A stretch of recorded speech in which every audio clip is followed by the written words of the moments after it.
Ladies and gentlemen, this morning we have had a scheduled meeting of the parliamentary group of the United Democratic Alliance involving our senators, members of the National Assembly, and today we asked governors who are in town to attend. We've had robust engagement on matters to do with the parliamentary calendar. We've had also consultations with members of the PG on party activities. The neck of the party was represented by the chair, the SG, and members of the secretariat. In preparation for the next general election and also in preparation of the next calendar of Parliament.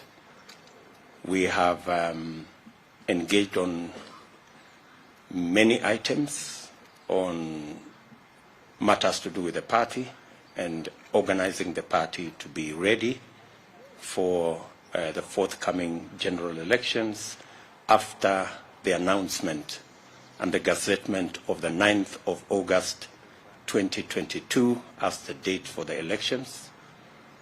The PG have been briefed by the party officials to prepare the roadmap with the attendant timelines to be able to prepare the party candidates, the party members, and Kenyans in general on the manner in which UDA intends to carry its activities going into August. We have also agreed on the parliamentary calendar and the items that will be canvassed and prosecuted through Parliament. And we have also concurred with all the items that have been that were on the agenda. The PG has also endorsed the partnership arrived at after consultations between UDA, ANC, and Fort Kenya. And we now believe that with this partnership, the country has been given direction on the next general election. We believe that all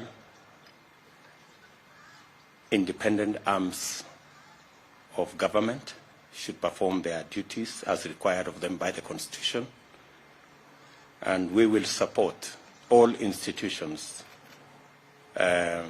independent institutions, in making sure that we have a credible, a free and fair election. We have taken a very firm position against violence, and the party's position to its members, to all our candidates, is that violence must never be part of the equation as we canvass for votes going into this election.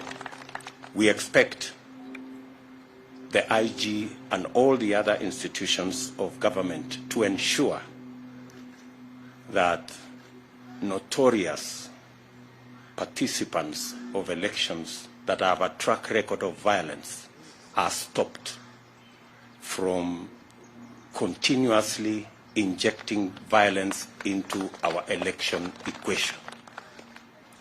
We want a firm commitment from all candidates that they will publicly disown violence. We want to challenge every presidential candidate, especially the presidential candidate of ODM, to clearly, firmly, unequivocally renounce violence.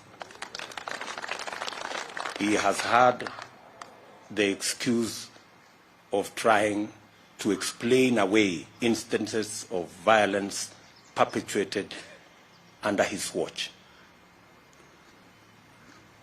As a party, we are making an unequivocal commitment to the people of Kenya that UDA, its members, its candidates, will not participate in violence of whatever nature. We expect the same from every party and every candidate, because Kenya deserves and should have a peaceful election. We expect the people of Kenya, out of free will, without blackmail, intimidation, or threats, to make their choices free of violence.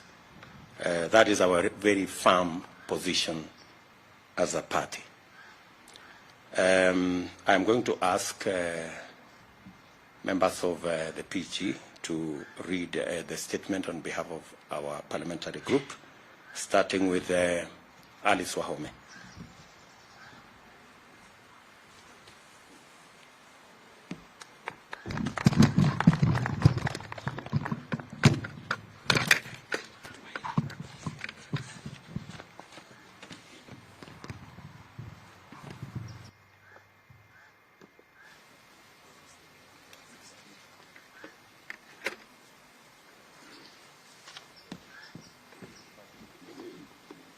Thank you. Good afternoon.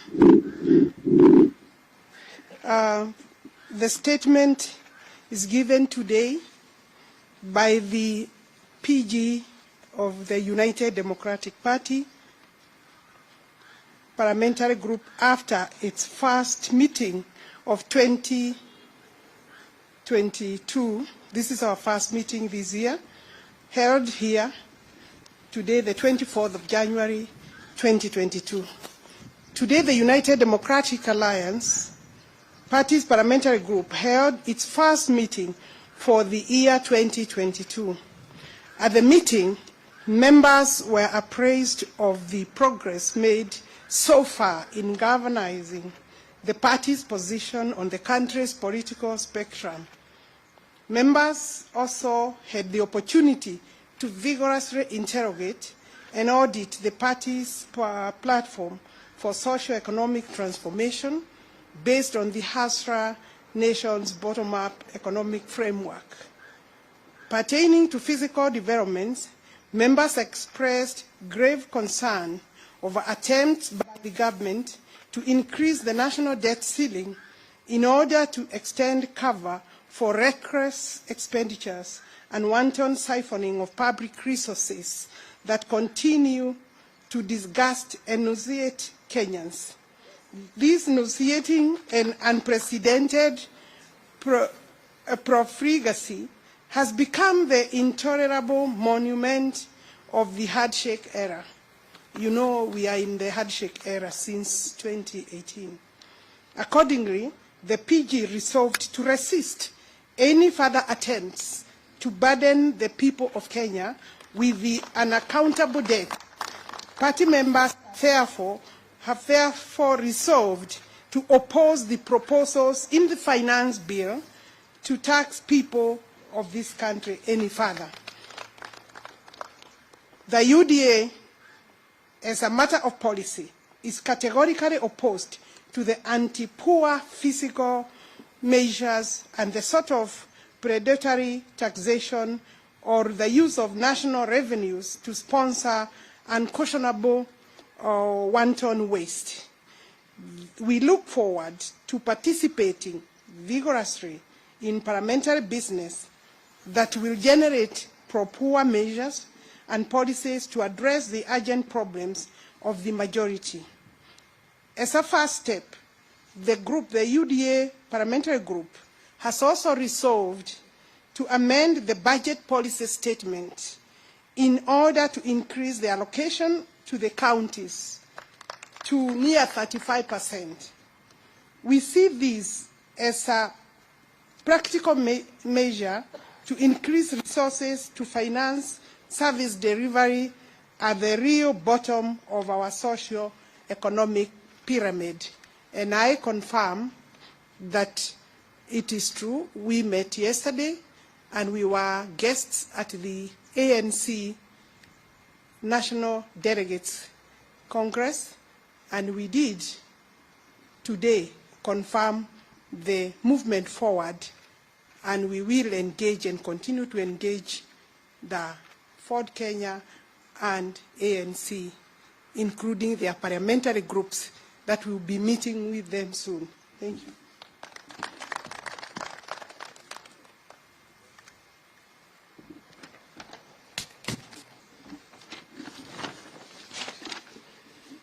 The UDA Parliamentary Group meeting exhaustively deliberated on the following agendas, which are part of the parliamentary calendar in its last few months. 1, the Political Parties Bill, the anticipated Election Laws Amendment Bill, the Huduma Bill, the Finance Bill 2022, the Budget Policy Statement 2022, the National Budget for 2022, the Petroleum Products Amendment Bill, which is coming for the third reading and the final, and the anticipated Regulations of Political Parties Act. Our members will participate robustly and vigilantly to ensure that the legislative output is pro-hustler, pro the citizens, and conforms with the core principles of the UDA National Socio-Economic Transformation Platform. We are fully cognizant of the ongoing drought affecting various parts of our country, and we must give this matter serious attention because drought occasions tremendous human suffering and inflicts devastating losses to pastoralists, farmers, and all people whose livelihoods depend on the agriculture sector, the livestock and beekeeping value chain system. And we look at this in the light of the supplementary budget and the main budget that will come before this House.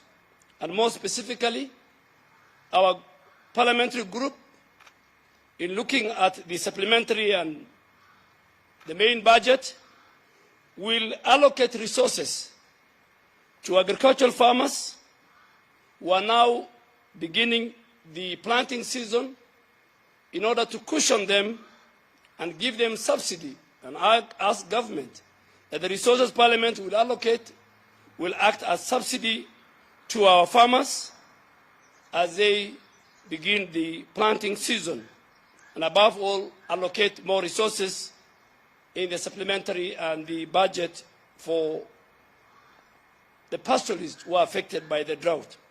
Therefore, the UDA Parliamentary Group resolved to introduce amendments to the budget policy statement, to the supplementary budget,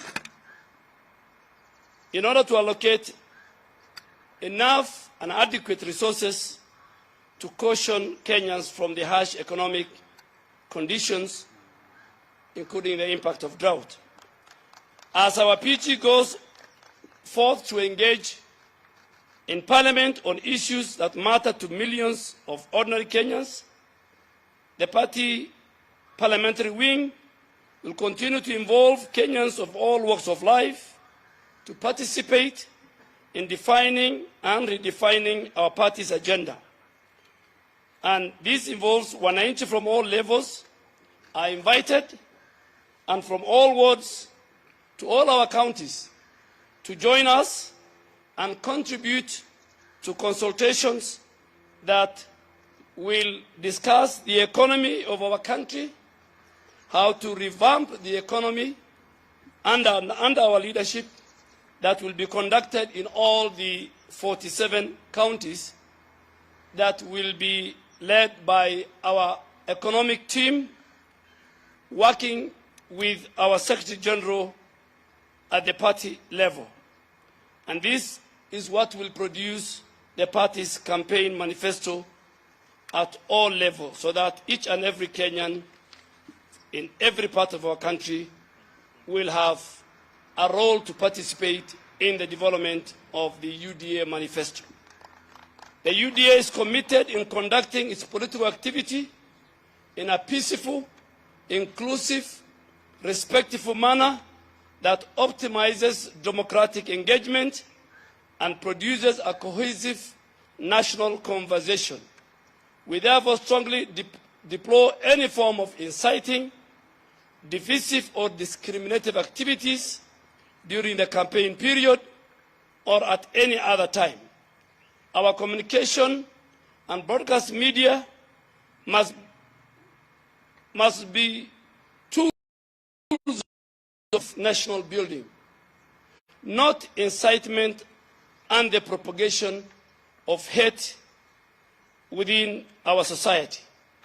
Our criminal justice system must perform its constitutional duty of protecting freedom of the citizens and effectively dealing with antisocial tendencies during the campaign period.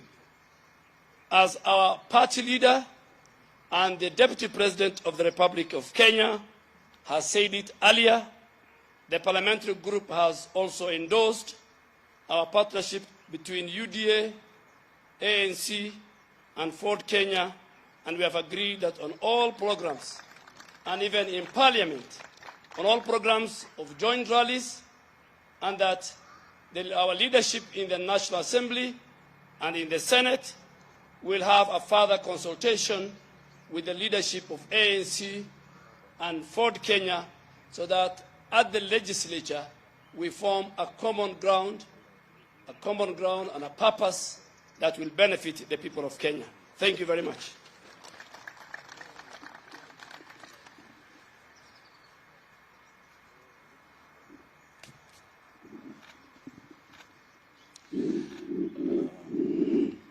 Wanahabari,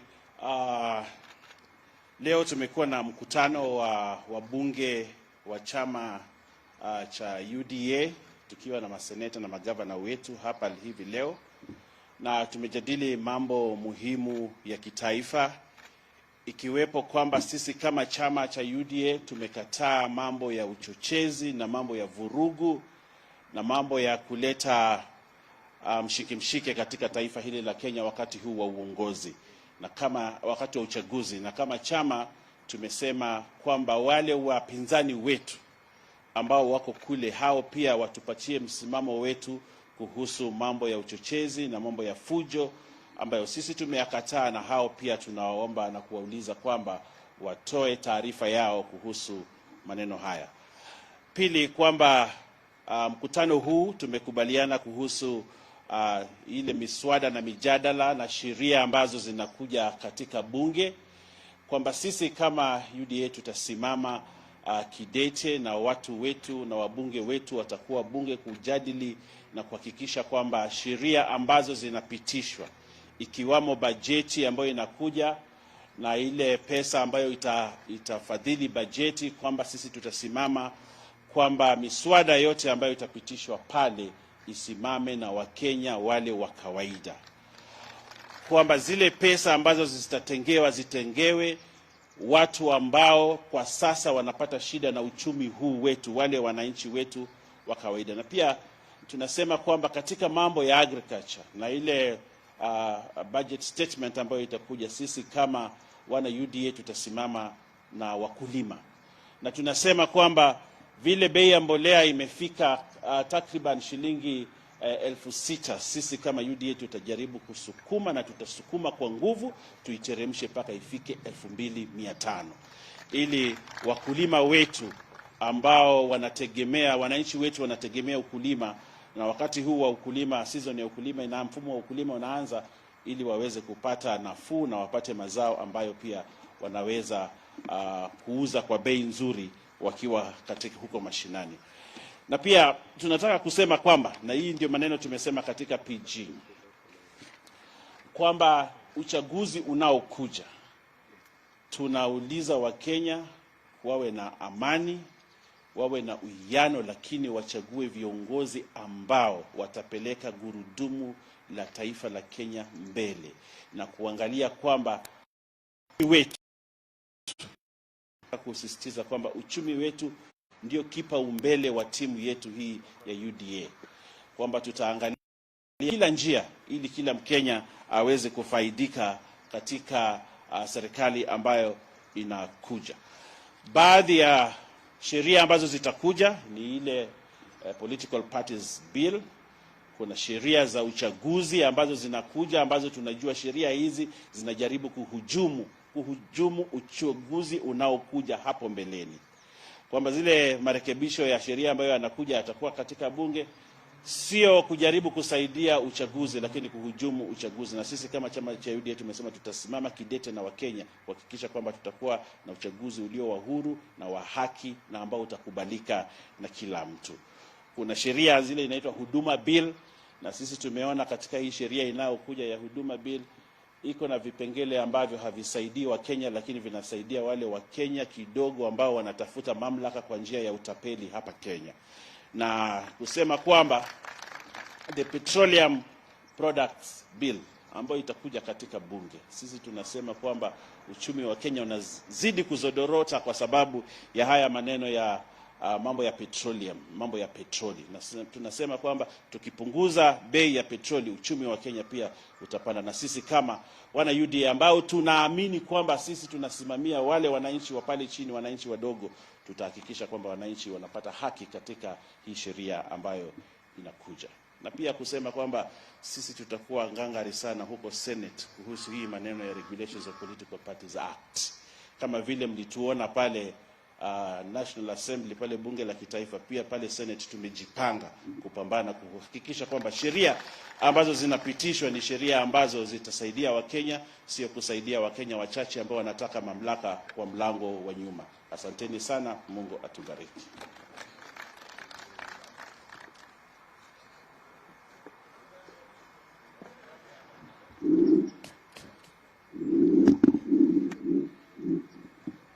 As a UDA party, under the leadership of our party leader, Deputy President, we have had a very successful PG meeting, the first of such a kind in year 2022, and we have briefed the parliamentary group on the IEBC timelines as we walk towards the 9th of August 2022, specifically because the IEBC has now gazetted 9th August 2022 as the official date of the elections for all positions, beginning from the presidential level up to the MCA level. In preparation towards this date, this election date, the party has briefed the parliamentary group of all the logistical preparations that the party has done towards the nominations, and we continue to assure our aspirants that every preparation is being made at the party level, at the NEC level, to ensure that everybody will get a free and fair chance to contest under the UDA ticket. And at this very early opportunity, let me welcome the partnership of the ANC and Ford Kenya.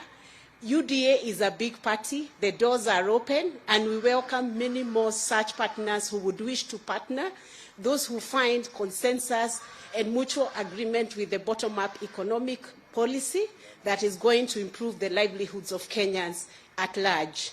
We have also taken this opportunity to discuss the progress of the appointment of the polling center coordinators that has been happening countrywide in the 47 counties. This program was supposed to expire, the days for doing this program was supposed to expire last week, but we have extended this period to allow up to Friday of this week for all those counties that have not concluded the exercise to be able to take time and agree by consent how we are going to appoint and how they will appoint the names of polling center coordinators. The exercise is intended to strengthen the party grassroots structures. It is not intended to cause contestations or fights in the counties and constituencies and wards.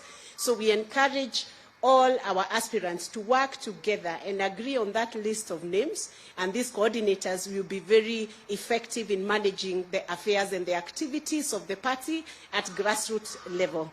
However, we would wish to clarify that these coordinators are not going to be conducting the nomination process, so there is no need for people to fight. There is no need for aspirants to contest over these names, but everybody must get a chance in giving a name of a polling center coordinator, especially when they are registered as aspirants within the UDA party. So thank you very much, and we continue to welcome everybody to join the UDA party. And the young people who have not registered as voters, you have a window right now. IEBC is having an enhanced voter registration program running up to the end of the month. Please make a point of registering if you are not yet registered. And for all those who would like to join the UDA, please visit the e-citizen, resign from the parties that you have been, the parties you do not want to be in, and join the UDA party. Asante sana.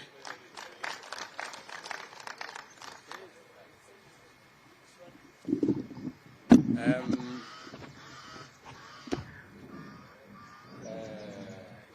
me request we can have maybe one or two questions just to clarify on the subject matter that has been discussed in the PG.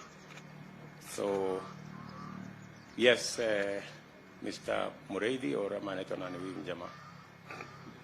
Good afternoon, Deputy President. Good afternoon. Three questions. One question at a time. If you would probably provide some of the details of this relationship that you formed with the Amani National Congress and for Kenya, and what numbers are you looking at with regards to parliamentary strength, now that most of the talk that is here is with regards to the strength and pushing the agenda that is Hustler-driven. And Some of you know from Citizen TV, one is really emphasis of the first question. The nitty-gritties in the partnership deal with the ANC for Kenya, and then also when it comes down to probably the nominations, how are you going to engage with these two parties? Thank you very much. As you can see, we do not have the other members of our now enlarged team, ANC and Fort Kenya in our midst.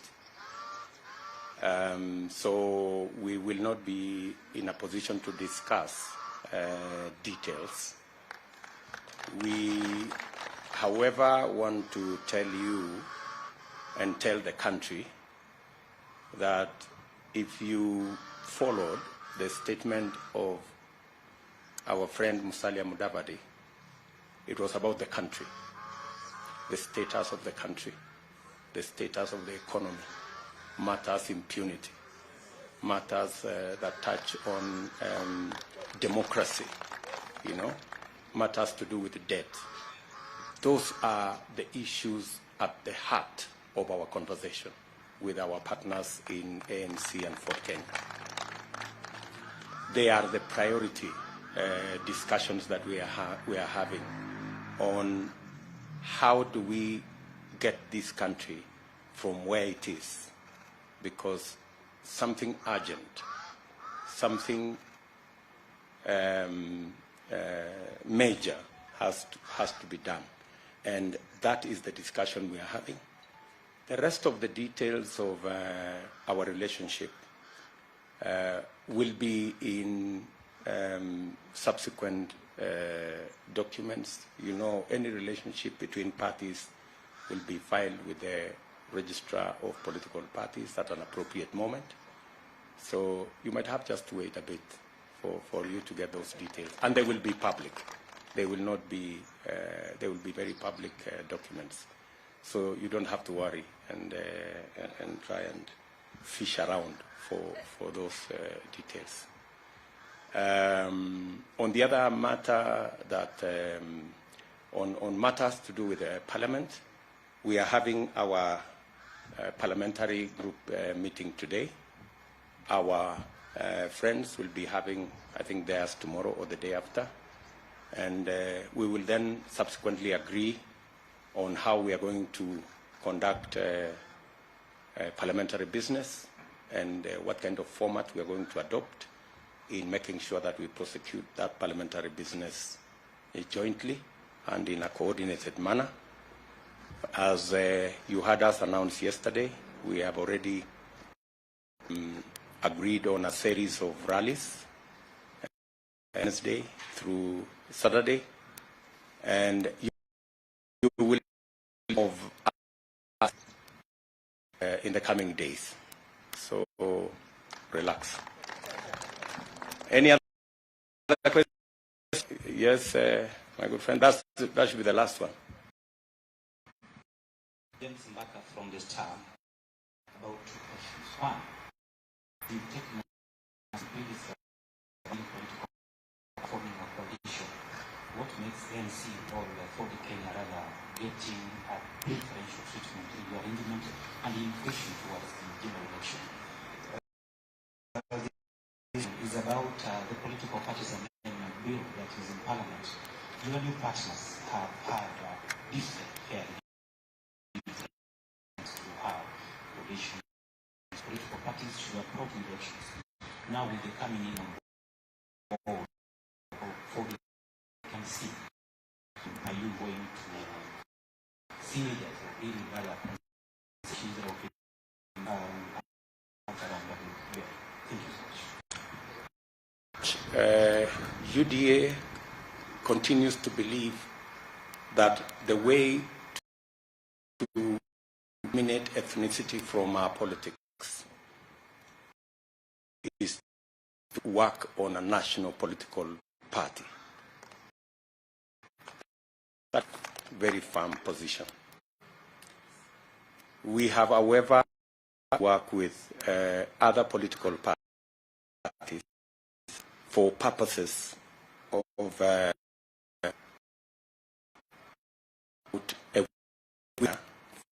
for elections, especially in the face of the onslaught by those who are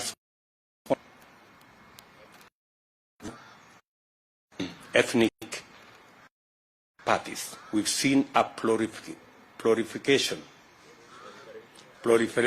of political parties sponsored purposely for purposes of dividing people and working on dividing our bases. And Fort Kenya have suffered the same fate. ANC have suffered the same fate. And that's the reason why we have decided to come together to stall this onslaught on divisive, sponsorship of parties not meant for any other purpose, but meant for the purposes of dividing people. And that is our mission, that these sponsored political outfits that are indeed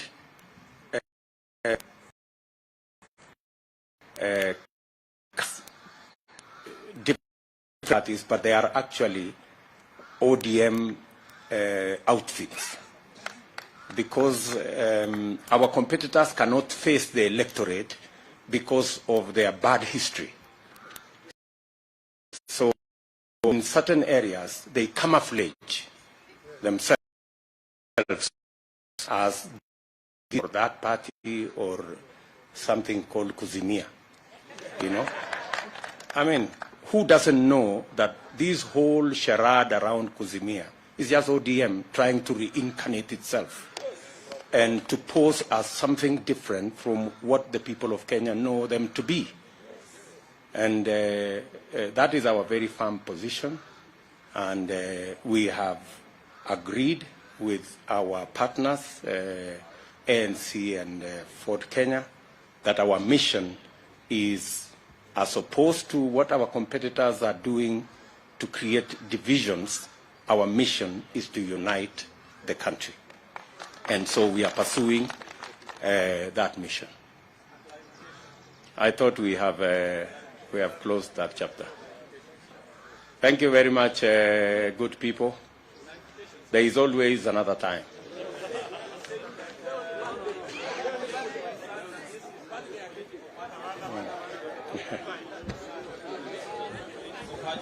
This other one is being sponsored. And number two, now that you're also being open to coalitions, why would your members be opposed to a law that is creating an avenue for creating coalitions? How will you be able to discern now that you're saying ANC is facing the same problem, Ford Kenya is facing the same problem, and all these other political parties are not genuine? My friend, unless you don't live in Kenya, unless you don't live in Kenya. When we say sponsored political parties, I think you know them as much as I do. And you know who the sponsors are. And you know who are being sponsored. And they are even unapologetic. They say, we are this and this political party, but we support this group. Because those are their sponsors. These are not parties that have been formed for purposes of winning any election. These are parties that have been formed to camouflage, the ugly past of some parties, so that they look different from who Kenyans know them to be. That's really the whole issue. By the way, our position on the political parties bill is very clear. There are provisions inside there that are unconstitutional. And those are the provisions we are against. The Constitution defines what a political party is. You cannot use the law to redefine what a political party is. The clarity with which the Constitution has on matters to do with the powers of independent institutions. You heard IEBC say yesterday that some of the provisions of the Political Parties Act infringe on the functions, the independent functions of IEBC. And I'm sure that even if this law is forced through, Kenyans will stand up to it and challenge it in the right places so that the Constitution is upheld and a free, fair, democratic elections are held. Thank you very much, good people. Asanteni sana. Well done.